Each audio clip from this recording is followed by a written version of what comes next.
आपके प्रेरणादायक संदेश के लिए सादर नमन। आदरणीय प्रधानमंत्री जी, आपसे अनुरोध है कि अपने बहुमूल्य शब्दों से हमें आशीर्वाद दें।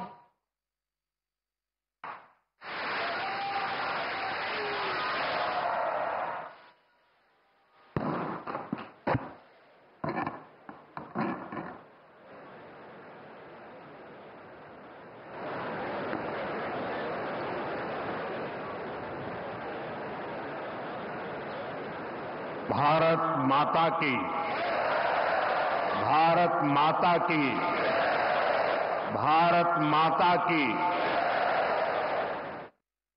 गुढीपाडव्याच्या आणि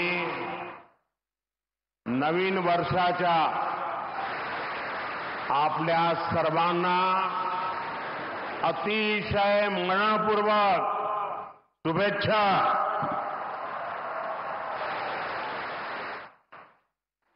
कार्यक्रम में उपस्थित परम पूजनीय सरसंघचालक जी डॉक्टर मोहन भागवत जी, स्वामी गोविंद गिरी जी महाराज, स्वामी अवधेशानंद गिरी जी महाराज, महाराष्ट्र के लोकप्रिय मुख्यमंत्री देवेंद्र फडणवीस जी, केंद्रीय मंत्रिमंडल में मेरे साथी नितिन गडकरी जी, डॉक्टर अविनाश चंद्र अग्निहोत्री जी, अन्य महानुभाव और उपस्थित सभी वरिष्ठ साथी, राष्ट्र यज्ञ के इस पावन अनुष्ठान में आज मुझे यहां आने का सौभाग्य मिला है। आज चैत्र शुक्ल प्रतिपदा का ये दिन बहुत विशेष है। आज से नवरात्रि का पवित्र पर्व शुरू हो रहा है। देश के अलग अलग कोनों में आज गुड़ी पड़वा, उगादी और नवरेह का त्योहार भी मनाया जा रहा है। आज भगवान झूलेलाल जी और गुरु अंगद देव जी का अवतरण दिवस भी है। ये हमारे प्रेरणा पुंज परम पूजनीय डॉक्टर साहब की जयंती का भी अवसर है। इसी साल राष्ट्रीय स्वयंसेवक संघ की गौरवशाली यात्रा का 100 वर्ष भी पूरे हो रहे हैं।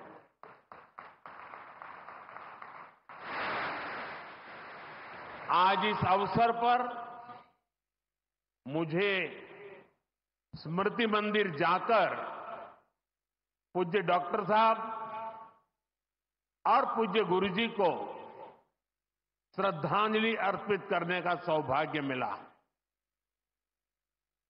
साथियों, इसी कालखंड में हमने हमारे संविधान के 75 वर्ष का उत्सव भी मनाया है। अगले ही महीने संविधान निर्माता बाबा साहब आंबेडकर जी की जयंती भी है। आज मैंने दीक्षा भूमि पर बाबा साहब को नमन किया है, उनका आशीर्वाद लिया है। मैं इन विभूतियों को नमन करते हुए देशवासियों को नवरात्रि और सभी पर्वों की बहुत बहुत बधाई देता हूं। साथियों, संघ सेवा के इस पवित्र तीर्थ नागपुर में आज हम एक पुण्य संकल्प के विस्तार के साक्षी बन रहे हैं। अभी हमने माधव नेत्रालय के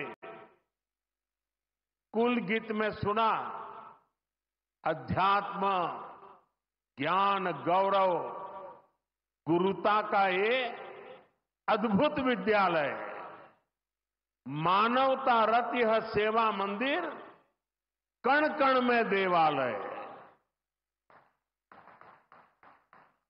माधव नेत्रालय एक ऐसा संस्थान है जो अनेक दशकों से पूज्य गुरु जी के आदर्शों पर लाखों लोगों की सेवा कर रहा है। लोगों के जीवन में रोशनी लौटी है। आज उसके नए परिसर का शिलान्यास हुआ है। अब इस नए परिसर के बाद इन सेवा कार्यों को और ज्यादा गति मिलेगी। इससे हजारों नए लोगों के जीवन में प्रकाश फैलेगा, उनके जीवन का अंधकार भी दूर होगा। मैं सेवा कार्य के लिए माधव नेत्रालय से जुड़े सभी लोगों को उनके कार्य की, उनके सेवा भाव की सराहना करता हूं और मेरी तरफ से अनेक अनेक शुभकामनाएं देता हूं। साथियों, लाल किले से मैंने सबके प्रयास की बात कही थी। आज स्वास्थ्य के क्षेत्र में देश जिस तरह काम कर रहा है, माधव नेत्रालय उन प्रयासों को बढ़ा रहा है। देश के सभी नागरिकों को बेहतर स्वास्थ्य सुविधाएं मिले, यह हमारी प्राथमिकता है। देश में गरीब से गरीब को भी अच्छे से अच्छा इलाज मिले। कोई भी देशवासी जीवन जीने की गरिमा से वंचित न रहे। अपना जीवन देश के लिए दे चुके बुजुर्गों को इलाज की चिंता उनको सताती न रहे, उस परिस्थिति में उनको जीना न पड़े। और ये सरकार की नीति है। और इसलिए आयुष्मान भारत के कारण आज करोड़ों लोगों को मुफ्त इलाज की सुविधा मिल रही है। हजारों जन औषधि केंद्र देश के गरीबों को, मध्यम वर्गीय परिवारों को सस्ती दवाएं दे रहे हैं। इन दिनों देश में करीब 1,000 डायलिसिस सेंटर जो मुफ्त में डायलिसिस की सेवा का एक यज्ञ चला रहे हैं। इससे देशवासियों के हजारों करोड़ रुपए बच रहे हैं, उनको स्वास्थ्य लाभ हो रहा है।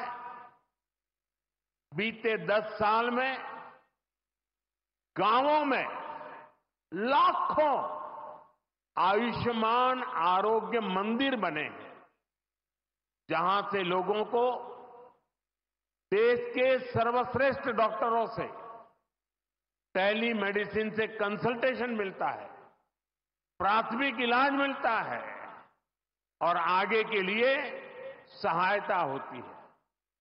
उन्हें रोगों की जांच के लिए सैकड़ों किलोमीटर दूर नहीं जाना पड़ रहा। साथियों, हमने न सिर्फ मेडिकल कॉलेजों की संख्या में 2 गुना वृद्धि की है, लेकिन हमने देश में ऑपरेशनल एम्स की संख्या भी 3 गुना बढ़ाई है। देश में मेडिकल सीट्स भी 2 गुनी हुई है। प्रयास यही है कि आने वाले समय में लोगों की सेवा के लिए ज्यादा से ज्यादा डॉक्टर्स और अच्छे डॉक्टर्स उपलब्ध हो। एक बहुत बड़ा साहसिक निर्णय हमने किया। आजादी के बाद पहली बार हुआ, इस देश का गरीब का बच्चा भी डॉक्टर बन सके, उसके सपने पूरे हो सके। इसलिए विद्यार्थियों को अपनी मातृभाषा में डॉक्टर बनने की सुविधा हमने उपलब्ध कराई। आधुनिक चिकित्सा विज्ञान से जुड़े इन प्रयासों के साथ ही देश अपने पारंपरिक ज्ञान को भी आगे बढ़ा रहा है। हमारे योग और आयुर्वेद, इन्हें भी आज पूरे विश्व में नई पहचान मिली है।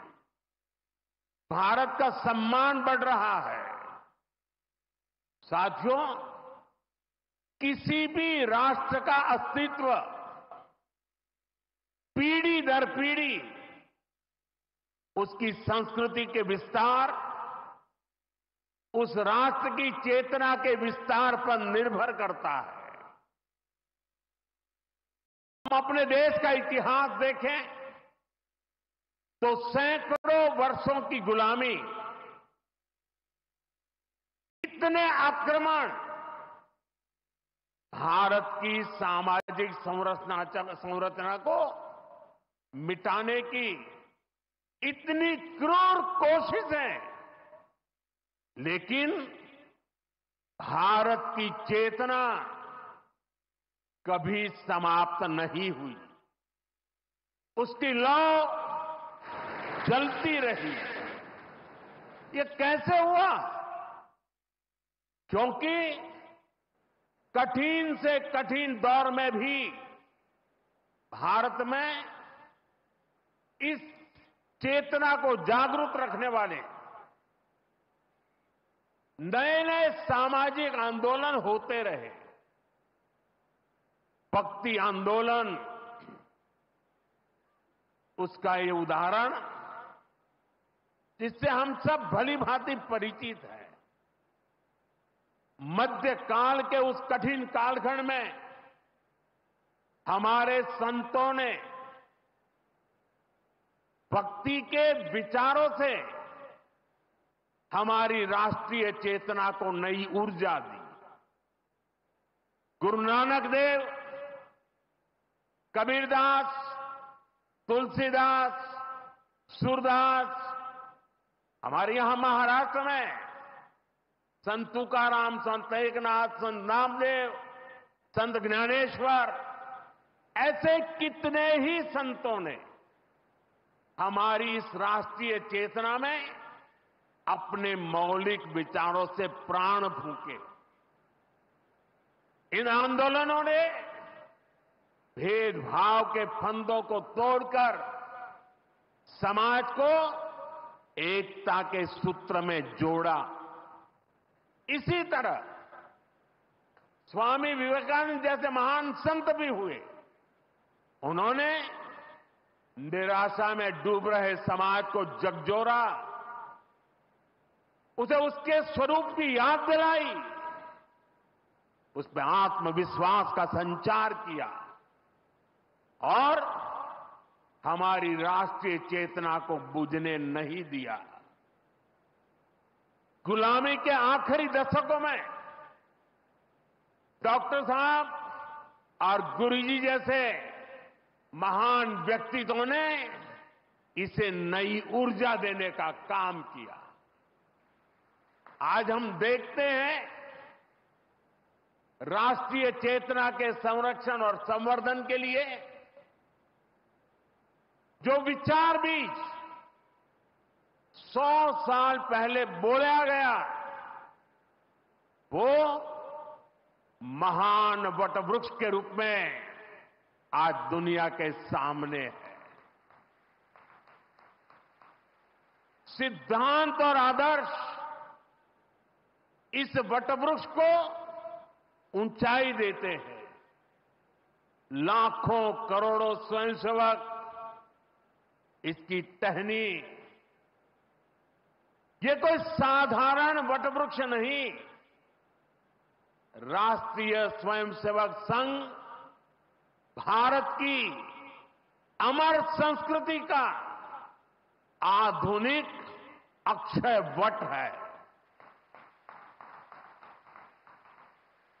ये अक्षय वट आज भारतीय संस्कृति को, हमारे राष्ट्र की चेतना को निरंतर ऊर्जावान बना रहा है। साथियों, आज जब हम माधव नेत्रालय के नए परिसर का काम शुरू कर रहे हैं, तो दृष्टि की बात स्वाभाविक है। हमारे जीवन में दृष्टि ही हमें दिशा देती है। इसलिए वेदों में भी कामना की गई है, पश्चिम शरदः शतम, अर्थात हम 100 वर्ष तक देखें। ये दृष्टि आंखों की यानी बाह्य दृष्टि भी होनी चाहिए और अंतः दृष्टि भी होनी चाहिए। जब अंतः दृष्टि की बात करते हैं तो विदर्भ के महान संत श्री गुलाबराव महाराज जी का स्मरण भी होना स्वाभाविक है। उन्हें प्रज्ञाचक्षु कहा जाता था। बहुत कम आयु में ही उनको आंखों से दिखाई देना बंद हो गया, लेकिन फिर भी उन्होंने अनेकों पुस्तकें लिखी थी। और अब कोई भी पूछ सकता है कि जब आंखों से दिखाई नहीं देता है तो उसके बावजूद भी कोई इतने ग्रंथ कैसे लिख सकता था? इसका उत्तर यह है कि उनके पास भले ही नेत्र नहीं थे, लेकिन दृष्टि थी। ये दृष्टि बोध से आती है, विवेक से प्रकट होती है। ये दृष्टि व्यक्ति के साथ ही समाज को भी बहुत शक्ति देती है। हमारा राष्ट्रीय स्वयंसेवक संघ भी एक ऐसा संस्कार यज्ञ है जो अंतर्दृष्टि और बाह्य दृष्टि दोनों के लिए काम कर रहा है।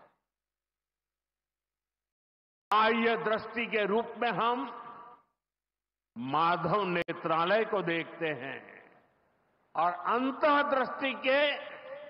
अंतर्दृष्टि ने संघ को सेवा का पर्याय बना दिया है। साथियों, हमारे यहां कहा गया है, परोपकाराय फलन्ति वृक्षाः, परोपकाराय वहन्ति नद्यः, परोपकाराय दुहन्ति गावः, परोपकारार्थमिदं शरीरम। हमारा शरीर परोपकार के लिए ही है, सेवा के लिए ही है। और जब ये सेवा संस्कारों में आ जाती है तो सेवा ही साधना बन जाती है। यही साधना तो हर एक स्वयंसेवक के जीवन की प्राणवायु होती है। ये सेवा संस्कार, ये साधना, ये प्राणवायु पीढ़ी दर पीढ़ी हर स्वयंसेवक को तप तपस्या के लिए प्रेरित कर रही है। ये सेवा साधना हर स्वयंसेवक को निरंतर गतिमान रखती है, उसे कभी थकने नहीं देती, कभी रुकने नहीं देती। पूज्य गुरुजी अक्सर कहा करते थे, जीवन की अवधि का नहीं, उसके उपयोगिता का महत्व होता है। हम देव से देश और राम से राष्ट्र के जीवन मंत्र लेकर के चले हैं, अपना कर्तव्य निभाते चलते हैं।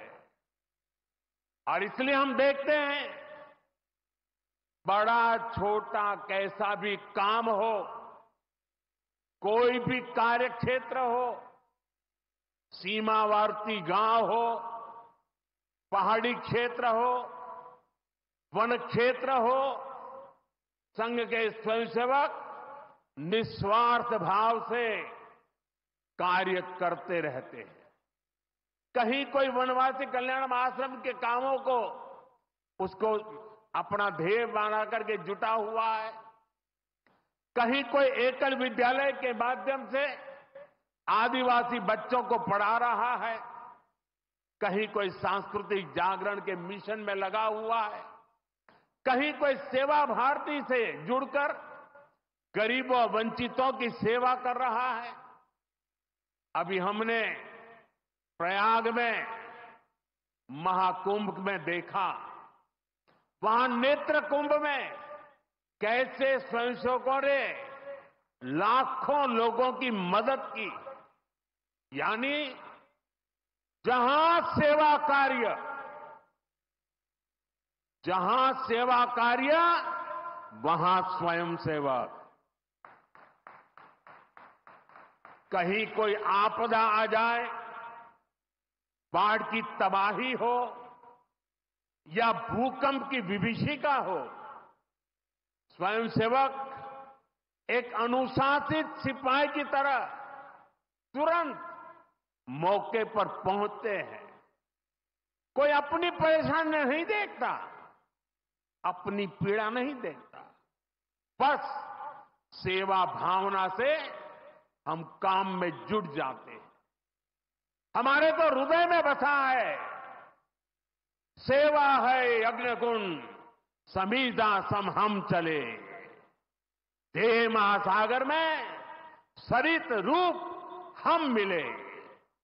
साथियों, एक बार एक इंटरव्यू में परमपूज्य गुरुजी से पूछा गया कि वो संघ को सर्वव्यापी क्यों कहते हैं। गुरुजी का उत्तर बहुत ही प्रेरणादायी था। उन्होंने संघ की तुलना प्रकाश से की थी, उजाले से की थी। उन्होंने कहा कि प्रकाश सर्वव्यापी होता है, वो खुद ही अकेले सारे कार्य भले न करे, लेकिन अंधेरे को दूर करके वो दूसरों को कार्य करने का रास्ता दिखा देता है। गुरुजी की ये सीख हमारे लिए जीवन मंत्र है। हमें प्रकाश बनकर अंधेरा दूर करना है, बाधाएं मिटानी है, रास्ता बनाना है। उस भाव को हम जीवन भर सुनते रहें। हर कोई कम अधिक मात्रा में जीने का प्रयास करता रहा। मैं नहीं, तुम, अहम नहीं, वयम, इदम राष्ट्राय, इदम न मम। साथियों, जब प्रयासों के दौरान जब मैं नहीं, हम का ध्यान होता है, जब राष्ट्र प्रथम की भावना सर्वोपरि होती है, जब नीतियों में, निर्णयों में देश के लोगों का हित ही सबसे बड़ा होता है, तो सर्वत्र उसका प्रभाव भी और प्रकाश भी नजर आता है। विकसित भारत के लिए सबसे जरूरी है कि हम उन बेड़ियों को तोड़ें जिनमें देश उलझा हुआ था। आज हम देख रहे हैं भारत कैसे गुलामी की मानसिकता को छोड़कर आगे बढ़ रहा है। गुलामी की निशानियों को जिस हीन भावना में 70 वर्षों से डोया जा रहा था, उनकी जगह अब राष्ट्रीय गौरव के नए अध्याय लिखे जा रहे हैं। अंग्रेजी कानून जिन्हें भारत के लोगों को नीचा दिखाने के लिए बनाया गया था, देश ने उन्हें बदल दिया है। गुलामी की सोच से बनी दंड संहिता की जगह अब भारतीय न्याय संहिता लागू हुई है। हमारे लोकतंत्र के प्रांगण में अब राजपथ नहीं, कर्तव्य पथ है। हमारी नौसेना के ध्वज में भी गुलामी का चिन्ह छपा हुआ था, उसकी जगह अब नौसेना के ध्वज पर छत्रपति शिवाजी महाराज का प्रतीक लहरा रहा है। अंडमान के द्वीप जहां वीर सावरकर ने राष्ट्र के लिए यातनाएं सही, जहां नेताजी सुभाष बाबू ने आजादी का बिगुल फूंका, उन द्वीपों के नाम भी अब आजादी के नायकों की याद में रखे गए हैं। साथियों, वसुधैव कुटुंबकम का हमारा मंत्र आज विश्व के कोने कोने में पहुंच रहा है और दुनिया इसे हमारे कार्यों में भी देख रही है, महसूस कर रही है। जब कोविड जैसी महामारी आती है तो भारत विश्व को परिवार मानकर वैक्सीन उपलब्ध करवाता है। दुनिया में कहीं भी प्राकृतिक आपदा हो, भारत पूरे मनोयोग से सेवा के लिए खड़ा होता है। अभी आपने कल ही देखा है, म्यांमार में इतना बड़ा भूकंप आया है। भारत ऑपरेशन ब्रह्मा के तहत वहां के लोगों की मदद के लिए सबसे पहले पहुंच गया है। जब तुर्की में भूकंप आया, जब नेपाल में भूकंप आया, जब मालदीव्स में पानी का संकट आया, भारत ने मदद करने में घड़ी भर की भी देर नहीं की। युद्ध जैसे हालातों में हम दूसरे देशों से नागरिकों को भी सुरक्षित निकाल करके लाते हैं। दुनिया देख रही है, भारत आज जब प्रगति कर रहा है तो पूरे ग्लोबल साउथ की आवाज भी बन रहा है। विश्व बंधु की ये भावना हमारे ही संस्कारों का विस्तार है। साथियों, आज भारत की सबसे बड़ी पूंजी हमारा युवा है और हम देखते हैं आज भारत का युवा इतने कॉन्फिडेंस से भरा हुआ, उसकी रिस्क टेकिंग कैपेसिटी पहले के मुकाबले कई गुना बढ़ गई है। वो नए नए इनोवेशन कर रहा है, स्टार्टअप्स की दुनिया में अपना परचम लहरा रहा है। और सबसे बड़ी बात, आज के भारत का युवा अपनी विरासत पर गर्व करते हुए, अपनी संस्कृति पर गर्व करते हुए चल रहा है। अभी हमने प्रयागराज महाकुंभ में देखा, आज की युवा पीढ़ी लाखों करोड़ों की संख्या में महाकुंभ में पहुंची और इस सनातन परंपरा से जुड़कर गौरव से भर उठी। आज भारत का युवा देश की जरूरतों को ध्यान में रखते हुए काम कर रहा है। भारत के युवाओं ने मेक इन इंडिया को सफल बनाया है। भारत का युवा लोकल के लिए वोकल हुआ है, एक जज्बा बना है। हमें देश के लिए जीना है, देश के लिए कुछ करना है। खेल के मैदान से लेकर अंतरिक्ष की ऊंचाई तक राष्ट्र निर्माण की भावना से ओतप्रोत हमारे युवा आगे बढ़ रहे हैं, आगे चलते ही जा रहे हैं। यही युवा 2047 के जब आजादी के 100 साल होंगे, विकसित भारत के लक्ष्य की ध्वजा थामे हुए है।